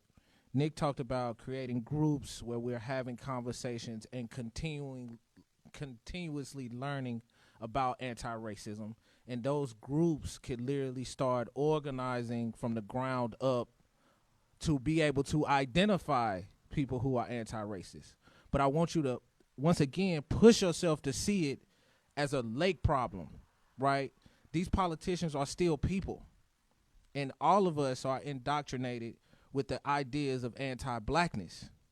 So even if you find a candidate who is fitting what your description of anti-racism is, there are still levels of anti-blackness that are coded and couched in the policies and the cultures of our communities and our local state government. And I want to round my answer out with a quote from Ruth Wilson Gilmore. If you have an opportunity, look her up and read her. And the quote is, "Capitalism requires inequality, and racism enshrines it. So in order to be anti-racist, you then have to push to be anti-capitalist, because at its core is racism." And so continue on that journey, because you're at phase 1.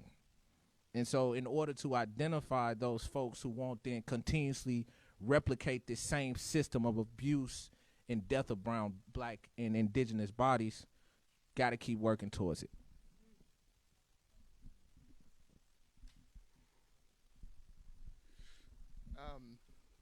I'm going to kind of answer your question. I'm also going to address something that's been irking me lately is, so voting is important, it's critical, but if we don't hold our politicians accountable, if we don't have movements that push them in the right directions, they're not going to maintain their anti-racist principles.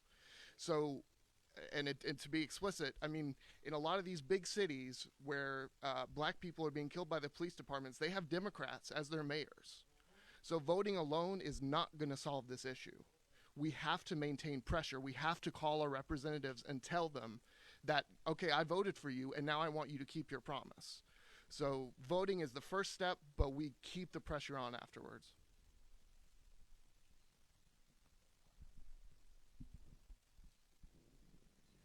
All right. Any other questions? CJ? 2 questions. Will you remember them one at a time? Okay.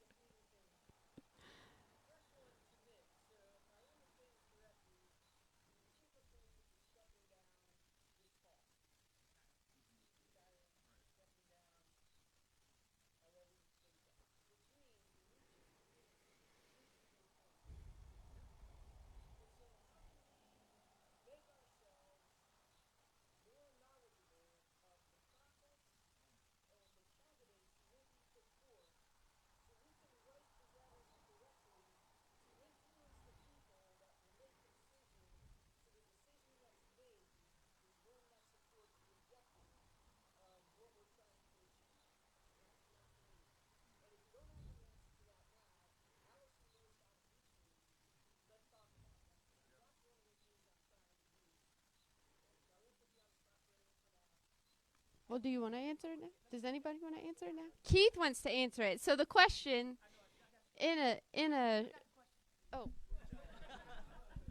So I want to make the distinction. He's going to retire in August, right?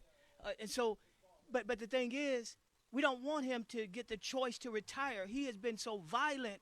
We want him removed and an interim in place so the city can begin to heal. So, but then the nonviolence that's happening in the streets, the protest, what if they're over in August and he decides not to retire? See, so we need to put a pressure on him to just go ahead and step down. It's been too much Jim Crow politics under his watch, and a lot of violence has occurred under his watch. So we should demand that he be removed.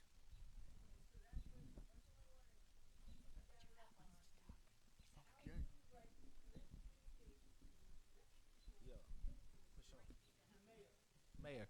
So that's what I was going to say. So our system, our local government, and I'm here for this conversation because I think the way our local government is set up is too much power is consolidated into one area, right? If you look at the movements right now, whether it's Song Nashville, Gideon's Army, BLM, the Nashville People's Budget, power is spread out amongst everywhere, right? So then the movement is more difficult to stop. If you look at the history in the past, when power is consolidated into one person, one logo, one brand, when that brand is gone, the movement stops. So even with our local government, we have what we call a mayor-dominant system. The mayor oversees every single piece of the government and reigns completely over that thing. So there's a piece of this where the charter needs to be changed to where the people, everyday people, can participate in their government in ways where it actually reflects them. So I'm going to give you something to look up, right? In New York, they have this thing called the participatory budgeting process, where a part of their local budget is allocated to people who are participating in a budgeting process. The local folks can then apply for grants, and then the people can decide on what their money goes. So things like that, whether it's a participatory budgeting process, whether it's a people's movement assembly, where people are literally coming together, caucusing around issues, having conversations, and planning direct action after they have built consensus, those are the type of things that we need to start doing in Nashville to counteract the chief, right? Because the chief of police, whoever he is still going to be administering the toxic water for which we all stand in. So it's going to be a level of exploitation that is already codified in the position, right?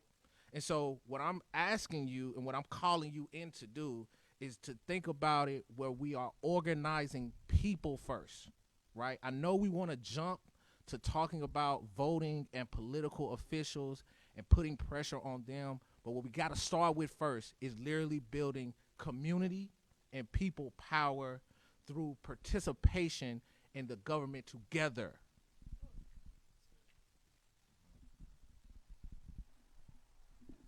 Second question.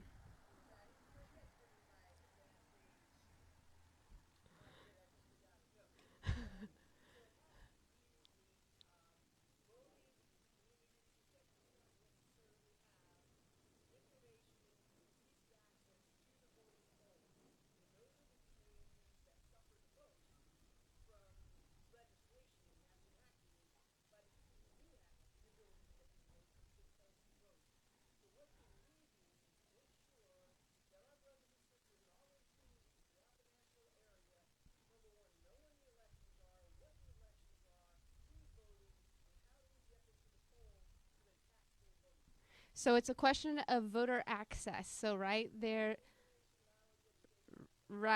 a lack of access to places to vote, voting poll stations, information on how to vote, all those sorts of things in specifically communities that are oppressed by the policies that are enacted. So how can we be a part of mobilizing votes?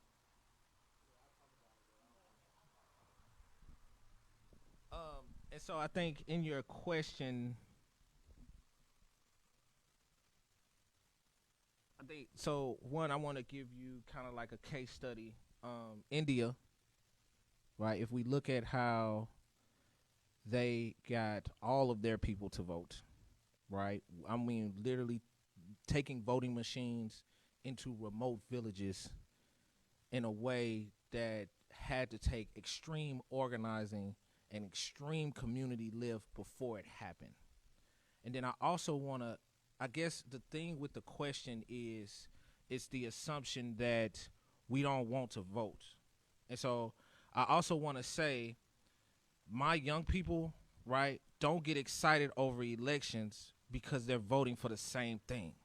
So I think what we start at is literally demanding something different, whether that is a universal basic income, whether that's a guaranteed basic income, whether that's free child care, free health care, fully funded schools, the defunding of our police, the demilitarizing of our police force, the decarceration of our prisons, the breaking of the private the private prisons contracts we have in Tennessee, but the political platforms are the same ones over and over again, replicated, right?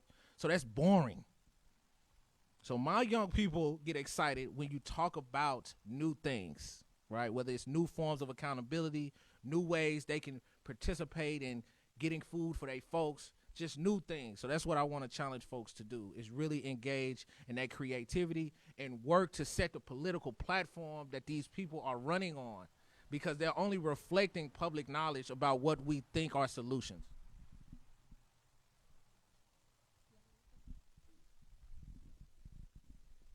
Okay, I have some very controversial thoughts about voting. And I want to challenge your question, because the assumption is always that, or suggestions, we should go to these polls, cast our votes, but then what? I believe that we're in an abusive relationship with the Democratic Party. They keep killing us with their policies. The police are literally killing us in the streets. They're taking away our health care. And let's not even talk about mental health care. That's non-existent. And then people have the audacity to tell us to vote. But why? I don't think the question should be, and I respect your question, I'm speaking generally. I don't think the question should be about polls and about casting votes. First, we have to bring it to the doorsteps of the people who have the most important vote. Poor black people. Personally, I'm 23 years old. I vote, especially locally. But a lot of my other friends don't really care. So before we talk about the specifics of actually voting, we have to bring it to the doorsteps of people. Why do you need to vote for this person? Why should healthcare for all be on your radar? For example, I didn't care about voting for people who, supported gun reform until my uncle was murdered in front of our house 4 years ago. I didn't even know what gun reform was. I didn't care about Medicare for all until my mother spent $2,000 a month up until her death date. $2,000 a month just so she could survive on insulin. I didn't really care until those issues were brought to my front doorstep. So a lot of times we have to make the issues relatable. Yeah.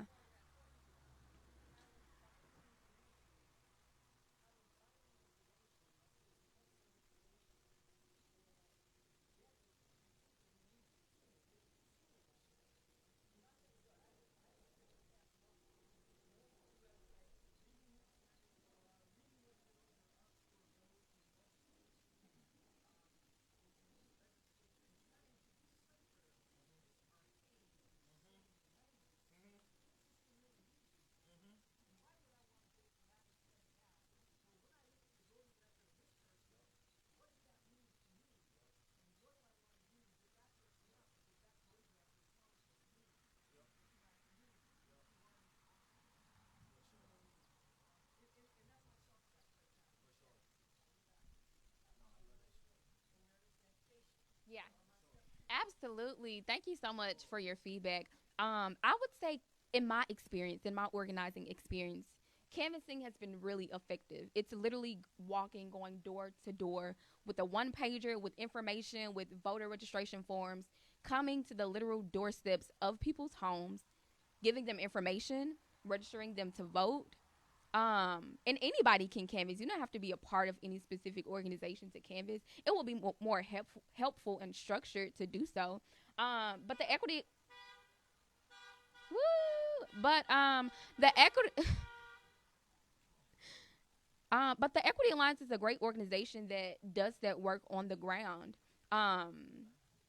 Gideon's Army does a lot of canvassing, just generally. But I think I agree with your question, but the education piece is almost as, if not more important than actually going to vote. Because if people don't know why, they're not going to vote. if you don't make the issues relatable,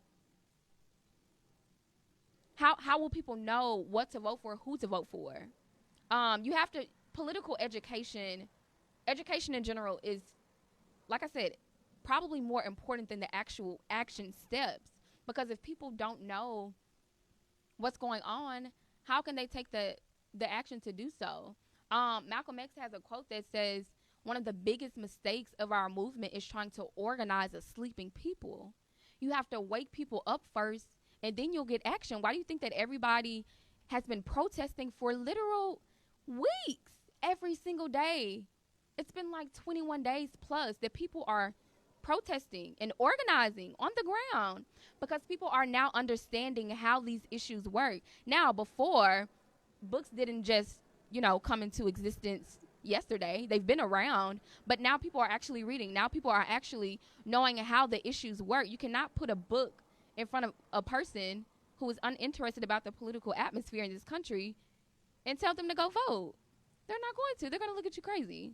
So you have to give people a reason why they need to vote, and you have to make political education a priority. And that's where canvassing comes into play. That's when voter registration comes into play. You can literally have a VR form in your hand and talk to people about the issues. Why are there more voting centers in Brentwood than North Nashville? Those disparities matter, and you have to tell people, and you have to be honest about the candidates. I feel like we've been lying to ourselves for so long, and now it's finally starting to catch up with us. And we are in an abusive relationship with the Democratic Party, with political parties in general, and now is our time to get out.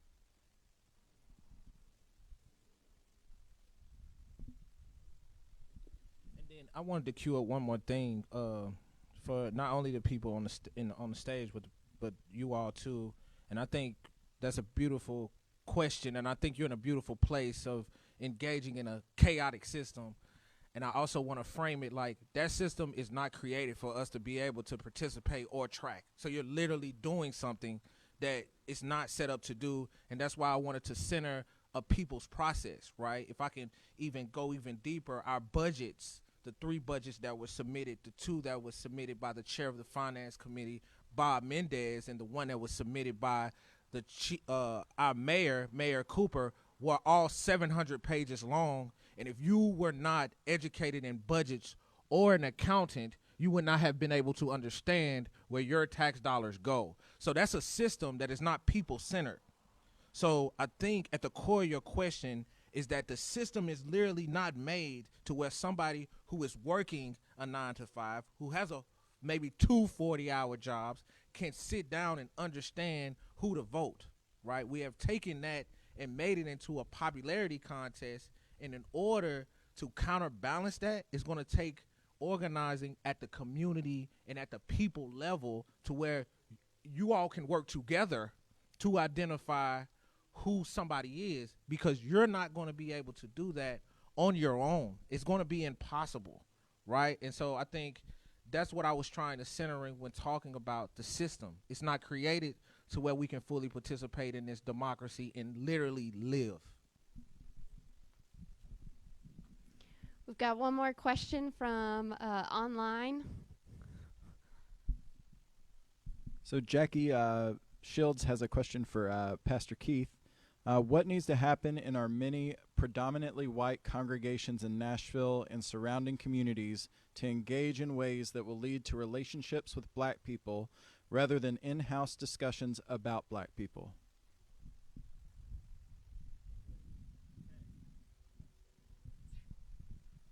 And so this isn't an issue that can be settled by swapping pastors for one Sunday, or having your choirs to get together. This is about actually coming together and sitting and having the conversation about race against the backdrop of the Word of God. It's about what we did at Brentwood with seeing the face of God. Even though the numbers of people didn't show up, the folks who did show up, many of them are here today. So here's the thing. I've been talking about this for 20 years, or better. I mean, as a community organizer, and I was shunned for talking about it. So over the past month, I'm getting calls from all over the country about, hey, can we talk about race now, right? But people want to have the conversation at a surface level because our identity is so tied into who we think we are. For an example, I was at, we were in Bell Buckle or something like Tennessee, right? And we were having a workshop. No, Bucksnort. Like, listen, okay. And so, yeah, I mean, okay, and this one guy, he was a pastor. He was a retired white pastor, and he kept saying, this race doesn't matter, and he has 2 or 3 daughters, and he's married, and he kept saying, and so I told him, I said, okay, let's make the understanding that you found out today that you were black, because a lot of you all are black and don't know it, right? Oh, yeah, because of the one-drop rule. Do you know the one-drop rule in this country that it overturned 500 years of English common law, where the lineage followed the father, it says the mother, and this is so that people can continue to own human beings. And he said, I said, would anything change for you? He said, yeah, everything would change. I said, no, you'd still be a retired elder in the Methodist church. You'd still be. He said, yeah, but everything would change. I said, but if it didn't matter, what changes? So now your children are black too, and those are little black grandkids now. Does that matter? Well, it did. Can folks hear that? Because it matters politically, but it must matter somewhere beyond the politics, because politically, phenotypically, they're white. So does it really mean that you think that other people are not fully human? That's what it speaks to. And that's what racism does, and that's how insidious it is, because it has to say that I'm not fully human in order for whiteness to continue to perpetuate itself. So that's what has to happen, to come together, have those conversations, do that soul searching, and begin to deconstruct in our own mind and our own theology, our own anthropology around who we think we are, and then we can change it sociologically and undo these systems. That's what I say.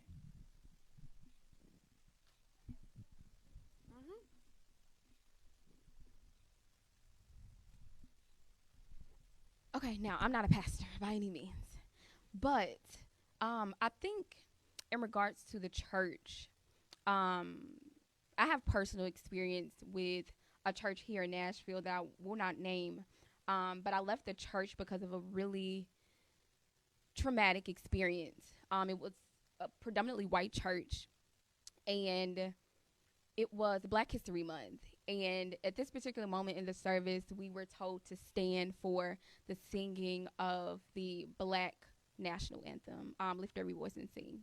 And so probably 4 to 6 white people stood up, and all of the Black people, we were just looking in awe.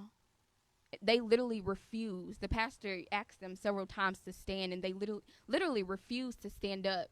And I'm just thinking in my head, like, is this the love of God? Are these God's people? I left the church. I never returned. And it really contributed to a lot of trauma that I have just as a Black woman, and especially with church, more specifically with white churches. But I think something that the white church specifically can do is acknowledgement, creating programs like Mr. Keith talked about within the church, creating spaces and community between Black and white people to understand these issues. For example, Malcolm X has an analogy, and he talked about how, progress is not, if I have a knife in my back, progress is not taking the knife out, pulling the knife out 2 inches. Progress is not even pulling it out 5 inches. Progress isn't even pulling the knife out completely. The progress is acknowledging the wound. But a lot of times people in the white church doesn't even acknowledge that the wound is even there, or that they created it.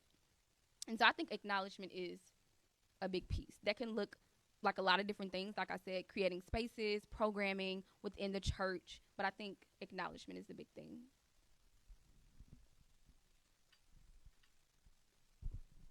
Amen. Thank you for that word. Y'all, I'm processing. Are y'all processing? I want to call you to continue to process, as we have heard over and over, the anti-racism journey, the true anti-racism active journey as people of faith, as any person, especially as white people, is an active journey. I'm so glad that you showed up to listen, to be here. I'm so, so thankful for all of our speakers.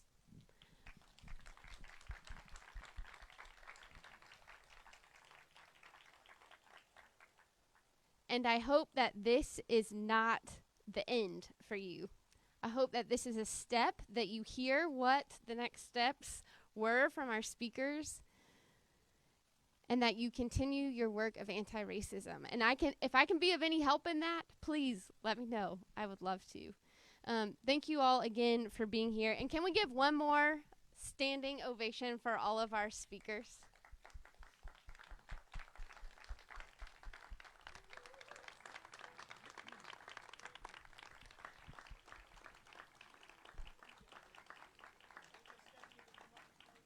Yes. Stephanie, can you come up? I also want to give a special thanks to Reverend Keith Caldwell. This was his brainchild, his heart child. And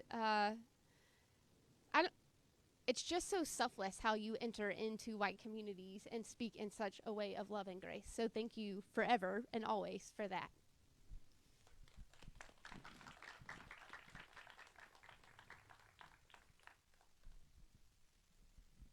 Thank you all once again for coming, and I guess I will close us in prayer. God, we thank you for all of these wonderful speakers here tonight. I thank you especially for Keith and Allison for organizing this, and we thank you for everyone who's able to come out and for everyone who was able to watch online. We pray that you would give us the strength and the perseverance to continue the fight to be anti-racist. In Jesus' name we pray. Amen.